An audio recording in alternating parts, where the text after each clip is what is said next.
کہ عمران خان کی حکومت گرانے کے اندر پاکستان کی عدلیہ کا ایک بہت بڑا اہم کردار رہا ہے۔ یہ ڈوب کر مرنے کا مقام ہے پاکستان کے آئین اور قانون کے اوپر۔ آپ یہ دیکھیں کہ پولیس اہلکار، پہلی تو بات یہ ہے کہ ووٹنگ کے دوران یا ووٹنگ والے دن اسمبلی کے اندر پہنچ ہی نہیں سکتے۔ پاکستان کی عدالتیں سو رہی ہیں، پاکستان کی ٹوٹل قانونی انصافی نظام سو رہا ہے۔ گلگت بلتستان اسمبلی کے اندر آج ایک میں کہوں کہ سرکس لگایا گیا، ایک تماشا لگایا گیا۔ پولیس اہلکاروں نے صحافیوں کو باہر نکال دیا، وہاں پر اسمبلی کے ملازمین کو باہر نکال دیا گیا، اراکین کو باہر نکال دیا گیا، پوری کی پوری اسمبلی کو اپنی تحویل میں لے لیا گیا اور اب اسمبلی سیل ہو چکی۔ گلگت بلتستان اسمبلی 33 اراکین پر مشتمل تھی، صرف 33 میں سے 19 اراکین عمران خان صاحب کے پاس آج موجود تھے۔ آپ یہ دیکھیں، یہ قانون اور انصاف کے میجورٹی ہونے کے باوجود، اکثریت ہونے کے باوجود الیکشن نہیں ہو رہی، یہاں پر ووٹنگ ہی نہیں کرانے دی گئی اسمبلی کے اندر، اور پولیس کا استعمال کر کے اسمبلی کو سیل کر دیا گیا، سارے لوگوں کو باہر بھیج دیا گیا۔ ناظرین، یہ اس ملک کا قانون، یہ اس ملک کا انصاف کی عدالتوں کا استعمال آپ یہ دیکھیں کہ کس طرح سے ہو رہا ہے، اور عدالتوں نے اپنی آنکھوں کے اوپر پٹی باندھی ہوئی ہے کہ کس طرح سے اس ملک کے اندر ہمارا استعمال کر کے، یعنی کہ جو آئین اور قانون کے محافظ ہے، جو آئین اور قانون کی تشریح کرنے والے ہیں، اس کا استعمال کر کے، ان عدالتوں کا استعمال کر کے پاکستان کے آئین اور قانون کو ہی روندا جا رہا ہے۔ ناظرین، دوسری طرف جس طرح سے نیب کے اندر بھی امینڈمنٹ کی گئی، آپ یہ دیکھیں کہ وہ معاملات بھی زیر غور اور زیر بحث ہیں کہ ایک شخص کو، ایک عمران خان کو گرفتار کرنے کے لیے لوگوں نے پورے کے پورے ادارے کا قانون ہی بدل دیا۔ السلام علیکم ناظرین، محمد مستحسن آپ سے مخاطب ہے۔ ناظرین، گلگت بلتستان آج پاکستان کی خبروں کی زینت بنا ہوا ہے۔ آپ دیکھیں گلگت بلتستان کی جو اسمبلی ہے، آج اس کے اندر الیکشنز ہونا تھا، وہ بھی کس کا؟ وزیر اعلیٰ گلگت بلتستان کا، جو سابق گلگت بلتستان کے وزیر اعلیٰ تھے خالد خورشید صاحب، جن کا تعلق پاکستان تحریک انصاف سے تھا، ان کو عدالت نے نااہل قرار دے دیا۔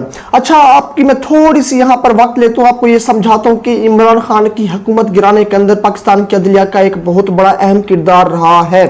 ناظرین، اگر آپ ماضی کے اندر دیکھیں، جس طرح سے یہاں پر تنویر الیاس صاحب، آزاد کشمیر کے وزیر اعظم، ان کو بھی نااہل قرار دے دیا گیا۔ ایک ہی گھنٹے کے اندر ان کا فیصلہ کر دیا گیا تھا۔ بعد میں وہ عمران خان صاحب کے ساتھ ان کے معاملات خراب ہوئے، منحرف ہو چکے جہانگیر ترین کے ساتھ، لیکن اب آپ یہ دیکھیں کہ گلگت بلتستان کے اندر بھی یہ جو خالد خورشید صاحب تھے وزیر اعلیٰ گلگت بلتستان، وہ عمران خان صاحب کو کافی سپورٹ کرتے تھے۔ آپ دیکھیں کہ عدالت نے انہیں بھی نااہل کر دیا۔ اچھا ٹھیک ہے، اب کہانی اصلی یہاں سے شروع ہوتی ہے کہ نااہلی کے بعد بھی جو اسمبلی کے اندر دوبارہ سے الیکشن ہونا تھا، اس کے بعد بھی میجورٹی تحریک انصاف کے پاس ہی تھی اور ہے ابھی تک، کیونکہ اس اسمبلی کے اندر جو میجورٹی ارکان کی ضرورت ہے وہ ہے 17۔ جس کے پاس 17 بندے ہوں گے اس کا وزیر اعلیٰ ہوگا، آپ یہ سمجھ لیں اسمبلی کے اندر۔ اور یہاں پر تحریک انصاف کے پاس ٹوٹل 23 اراکین تھے، ایک شخص کو آپ نکال بھی دے، نااہل کر بھی دیا گیا عدالت کی طرف سے خالد خورشید کو، تو پھر یہاں پر 22 افراد بچتے ہیں۔ آپ یہ دیکھیں کہ 19 افراد موجود تھے اسمبلی کے اندر تحریک انصاف کے، اور میجورٹی چاہیے تھی 17 کی، لیکن آپ یہ دیکھیں کہ 3 بندے کہاں گئے، 3 بندوں کو توڑ دیا گیا۔ اس کی کہانی میں آپ کے سامنے رکھتا ہوں۔ آج اسمبلی کے اندر آپ یہ دیکھیں کہ ووٹنگ ہونے سے پہلے ہی پولیس بھاری نفری کے ساتھ اسمبلی کے دروازوں کو دھکے دے کر، توڑ کر نفری اندر پہنچ گئی، صحافیوں کو مار پیٹ کر باہر نکال دے دیا گیا، اراکین کو مار پیٹ کر باہر نکال دے دیا گیا، جو اسمبلی کے اندر کے جو میں آپ کو بتاؤں کہ ملازمین تھے ان کو باہر نکال کر بالکل باہر نکال دیا گیا، اور اسمبلی کو پوری اپنی تحویل میں لے لیا گیا۔ اسمبلی کے باہر چاروں اطراف کے اندر جو پولیس سے وہ پہنچ گئی، اسمبلی کو گھیر لیا، کسی بھی شخص کو اندر داخل نہیں ہونے دیا۔ اس کی وجہ کیا؟ آپ یہ دیکھیں کہ آپ کو ایک چیز سمجھو، پہلے جو آفیشلی طور پر جو خبر نکل کر آ رہی ہے آپ کے سامنے میں وہ رکھتا ہوں کہ گلگت بلتستان اسمبلی کے سیکرٹری عبدالرزاق کی جانب سے نئے وزیر اعلیٰ کے انتخاب کے لیے جاری شیڈول کے مطابق آج 12 بجے وزیر اعلیٰ کے امیدواروں نے کاغذات جمع کرائے تھے۔ پاکستان تحریک انصاف کی طرف سے راجہ یہاں پر اعظم خان کو کھڑا کیا گیا، یہاں پر وزیر اعلیٰ کے امیدوار کے طور پر پیپلز پارٹی کی طرف سے امجد ایڈوکیٹ، نواز لیگ کے انجینئر انور اور جمعیت علماء اسلام کے رحمت خالق نے وزیر اعلیٰ کے امیدوار کی حیثیت سے کاغذات نامزدگی جمع کرائے۔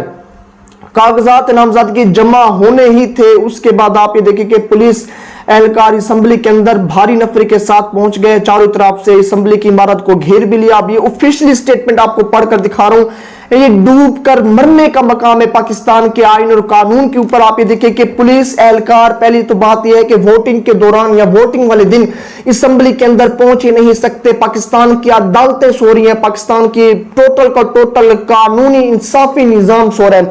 गिलगित बल्तिस्तान असेंबली के अंदर आज एक मैं कहूं कि सर्कस लगाया गया, एक तमाशा लगाया गया। पुलिस एहलकारों ने सहाफियों को बाहर निकाल दिया, वहां पर असेंबली के मुलाजमीन को बाहर निकाल दिया गया, अराकीन को बाहर निकाल दिया गया, पूरी की पूरी असेंबली को अपनी तहवील में ले लिया गया और अब असेंबली सील हो चुकी। अदालतें खामोश, यहां पर इंसाफ खामोश। वही अदालतें आप ये देखिए कि जो रात को 12 बजे खुली थी, लेकिन आज वो अदालतें खामोश हैं। पुलिस के जूनियर अफसरान ने सूरत हाल के बारे में बताया कि असेंबली इमारत में मौजूद तहरीक इंसाफ के बाज अरकान असेंबली जिनके खिलाफ इंसदाद दहशतगर्दी एक्ट के तहत मुकदमात दर्ज किए गए, इनकी गिरफ्तारी अमल में लाने की कोशिश हो रही है। किस कानून के तहत? किस कानून के तहत आपकी इतनी हिम्मत हुई कि आप लोगों ने आईन और कानून को रोंद कर असेंबली के अंदर जो गिलगित बल्तिस्तान की थी उसके अंदर आप लोगों ने रेड डाली, अभी तक आपने किसी को गिरफ्तार नहीं किया। यानी कि 19 अरकान मौजूद थे तहरीक इंसाफ के गिलगित बल्तिस्तान की असेंबली के अंदर, 3 लापता थे। आप देखिए उनमें से एक यहाँ पर जो एक अदालत थी मकामी गिलगित बल्तिस्तान की, वहां पर वो शख्स पहुंच गया और वहां पर आप ये देखिए कि उसने ये मामलात रुकवा दिए। अच्छा, ये भी मौकिफ मैं आपके सामने रखता हूं कि ये मामला क्या है। यहाँ पर जो नायब वज़ीर बल्तिस्तान के इंतखाबात के हवाले से आज जो 3 बजे इजलास बुलाया गया था उसके अंदर भी एक और मामला पेश आया कि पीटीआई के रुकन असेंबली हाजी गुलबर खान ने इजलास मुलतवी करने के लिए सुप्रीम अपीलेट कोर्ट में दरखास्त जमा कराई थी। हाजी गुलबर खान ने मौकिफ इख्तियार किया कि बीमारी के बहस गिलगित में मौजूद है, इसलिए इंतखाब का हिस्सा नहीं बन सकता। और इस शख्स से गुज़श्ता दिन कल के दिन के अंदर नून लीग के एहलकारों ने भी मुलाकात की और खबरें ये भी निकल कर आ रही है कि शहबाज शरीफ साहब ने भी मुलाकात की। और इस शख्स ने जो गुलबर खान बताया जा रहा है जिस यहाँ पर जो सुप्रीम अपीलेट कोर्ट के अंदर गया और यहाँ पर ये दरखास्त जमा करे कि इंतखाब को रोका जाए, इसने ये यकीन दहानी कराई थी नून लीग को, पीडीएम की जमातों को कि मेरे साथ 3 लोग हैं, यानी कि मुझ समेत 3 लोग हैं, हम 3 लोगों का एक ग्रुप है, अगर आप मेरे साथ कोई डील करते हैं तो फिर वो 2 एहलकार भी, 2 अरकान जो हैं वो गिलगित बल्तिस्तान की असेंबली के, वो भी मेरे साथ आएंगे। इसी वजह से 23 अरकान में से एक शख्स जो कि साबिक यहाँ पर वज़ीर गिलगित बल्तिस्तान खालिद खुर्शीद थे उसको आप हटा दें तो आप ये देखिए कि 22 बचते हैं। 22 में से ये 3 मुनहरिफ अरकान अगर मैं कहूं कि जो बिक चुके, जो लोटे बन चुके, इनको हटाकर बाकी जो 19 अरकान थे वो असेंबली के अंदर मौजूद थे। अब वाज़ेह तौर के ऊपर यहाँ पर मामला ये था कि जनाब इनके पास मेजोरिटी नहीं थी, यानी कि पीडीएम की जमातें कुल मिलाकर जितना भी सर पांव यहाँ पर लगाती उनसे कुछ भी नहीं होने वाला था। क्योंकि यहाँ पर आपको ये एक जो डिटेल है वो बताऊं कि टोटल अरकान की फहरिस्त क्या थी। गिलगित बल्तिस्तान असेंबली 33 अरकान पर मुश्तमिल थी, सिर्फ 33 में से 19 अरकान इमरान खान साहब के पास आज मौजूद थे। आप ये देखिए ये कानून और इंसाफ के मेजोरिटी होने के बावजूद, अक्सरियत होने के बावजूद इलेक्शन नहीं और यहाँ पर वोटिंग ही नहीं कराने देगी असेंबली के अंदर, और पुलिस का इस्तेमाल करके असेंबली को सील कर दिया गया, सारे लोगों को बाहर भेज दिया गया। यहाँ पर आप ये देखिए तहरीक इंसाफ के 19 अरकान गिलगित बल्तिस्तान असेंबली का हिस्सा है। पाकिस्तान पीपल्स पार्टी के 4 अरकान, यानी कि 4 अरकान से ये लोग क्या कर लेंगे। और नून लीग के सुने, नून लीग के 3 अरकान, मुत्तहिदा वहीदत अल मुस्लिमीन के 3 अरकान, गिलगित बल्तिस्तान असेंबली का हिस्सा है, 1 आजाद रुकन। अगर इन सारों को मिलाकर भी आपको मैं काउंट करके बताऊं कि 4 यहाँ पर पीपल्स पार्टी के 3 अरकान यहाँ पर नून लीग के और 3 मुत्तहिदा वहीदत अल मुस्लिमीन के, यानी कि 4, 3, 7, 10 और 11 अरकान होते हैं। कुल मिलाकर अगर ये अपने बंदे सारे के सारी जमातों के इकट्ठे भी कर लें, इनके पास 11 नंबर और इमरान खान साहब के पास 19 नंबर, यानी कि 19 अरकान इमरान खान साहब के पास मौजूद थे और यहाँ पर 19 की मेजोरिटी भी इमरान खान साहब के पास, जिसके पास 17 थे। अगर वज़ीर आला वही होना था, लेकिन आप ये देखिए कि आज वोटिंग भी नहीं कराने देगी क्योंकि ये हुकूमत बंदे नहीं तोड़ सकी। क्योंकि ये हुकूमत यहाँ पर गिलगित बल्तिस्तान के अंदर जो 19 अरकान थे इनमें से कुछ और लोगों को तोड़ना चाहती थी। आप यहाँ पर अगर मेजोरिटी चाहिए पीडीएम की जमातों को, इनके पास 11 अगर होते हैं, वो जो 11 और उनको भी मिलाकर इन लोगों को तकरीबन 6 अरकान और चाहिए होंगे। 6 अरकान को इनको तोड़ना होगा, 3 तो इनके पास मौजूद है, या फिर कम से कम अगर मैं ज्यादा से ज्यादा आपको बताऊं तो इन लोगों को 4 तोड़ने होंगे।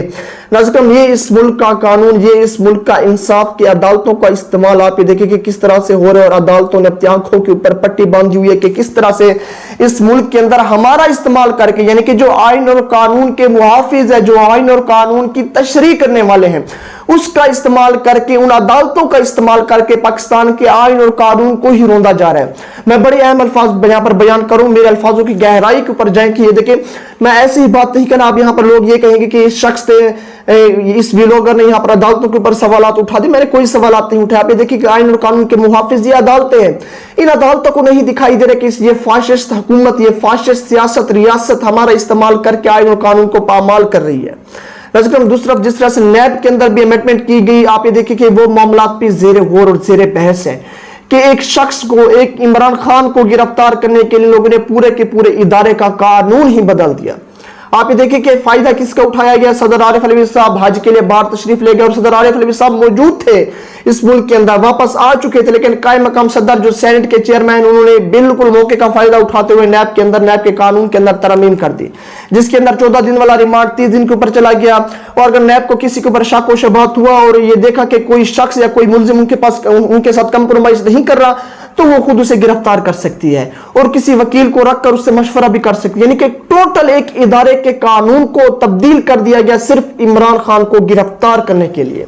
ये कानून है और ये देखिए, ये यहां पर ये इंसाफ है और यहां पर ये ऐसे मामलात है। लेकिन मैं फिर से कहता हूं कि 25 करोड़ आवाम अब भी खामोश है कि इलेक्शंस क्यों होते हैं, MNA MPs क्या ताल्लुक है, रियासत का क्या काम है। रियासत आवाम को यहां पर रिलीफ देने के लिए बनाई जाती है, रियासत आवाम के लिए बनाई जाती है और रियासत आवाम को आगे लेकर चलने के लिए बनाई जाती है। यहां पर MNA MPs आवाम को यहां पर बिल्कुल सुकून देने के लिए, उनको रिलीफ देने के लिए, उनको यहां पर घरों के अंदर सुकून से रहने के लिए। यानी कि कुल मिलाकर आपके जो आगे आपको लेकर चलने वाले वो MNA MPs, जिस तरह से रियासत, कुल मिलाकर आज रियासत आवाम के खिलाफ ही फैसले करे, लेकिन आज ये आवाम खामोश है। नज़र कुल मिलाकर नज़र ये सारे अभी तक एक अहम मामलात थे। अब ये देखने वाले मामलात है कि ये इलेक्शंस कब होंगे।